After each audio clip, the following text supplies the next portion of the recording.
What do you know? It's already time to start cutting grass again. Sturgill Simpson, Cuttin Grass Volume 2. All right, Sturgill Simpson, Cuttin Grass Volume 2. How did it compare to Volume 1? How's the packaging? How's the pressing?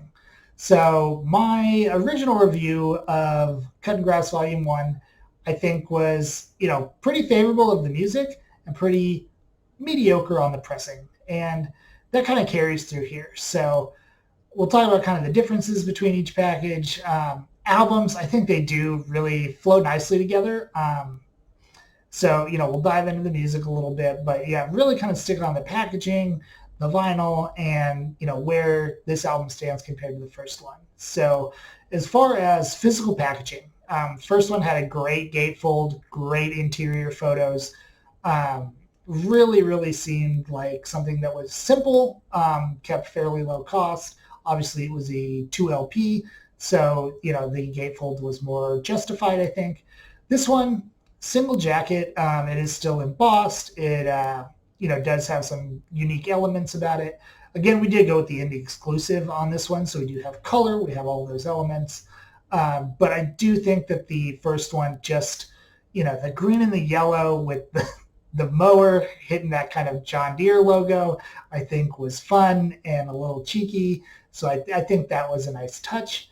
This one with the blue and white and black, it still looks good, very much in theme, very much distinguishes itself, but it is just a plain jacket, no interior liner notes. These do come in a line sleeve, the rice line sleeve, so those, the anti-static sleeve is a nice inclusion, but nothing too special about this other than I do still love that these come with the exterior bag, the outer cover. I think that that's just a really simple thing that I wish more albums included, which I know I said in the last one, but it's a really simple thing that I think everybody should be moving towards. It makes sense. It's less to throw away, less recycling, not that high of cost. Just move that way, everybody, please. Now, as far as the pressing, this one is, again, good, not great. I do think that the mastering on this one isn't quite as good. So I know that these are different recording sessions. So it might be recording, it might be mastering. But in my opinion, side A of this album in particular was just a little bit flat, particularly compared to all of Volume 1. So, dynamics a little flat, just a little less dimensional. Still very good, but I really thought the first one's mastering-wise was pretty exceptional. And this one I don't think holds quite up to that same standard. Music is just as fun, just as easy to get through. I do think this one has enough to differentiate itself, but it can easily also just flow together as one continuous album if you're looking for just a long bluegrass session. So overall, it's pretty good, but we do, again, have a not perfect pressing.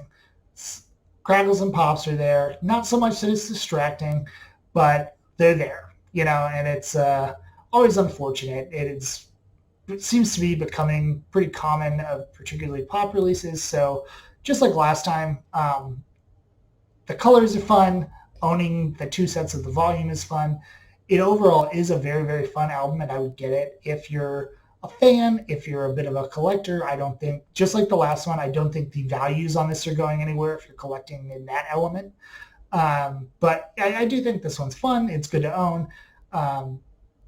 But it's not stellar. It's not amazing. It's not going to be a crown jewel, other than the fact that it is fun to own the indie exclusives of both sets of both volumes of the set. So overall, I kind of hope Sturgill does a couple more of these. I could use a break in between. I would like to see him do something else musically. He's gone a couple different directions. I really liked his rock album. Can't think of the name of it at the moment. But that album, I think, was really, really unique and solid and a good twist. But the mastering on that is terrible. We'll save that for another day. But yeah, I would love to see a volume 3 of these. I think these are fun. I think Sturgill is good at it. Wish the recording quality was more up to par of volume 1. Wish the pressing quality was a little higher on both of them.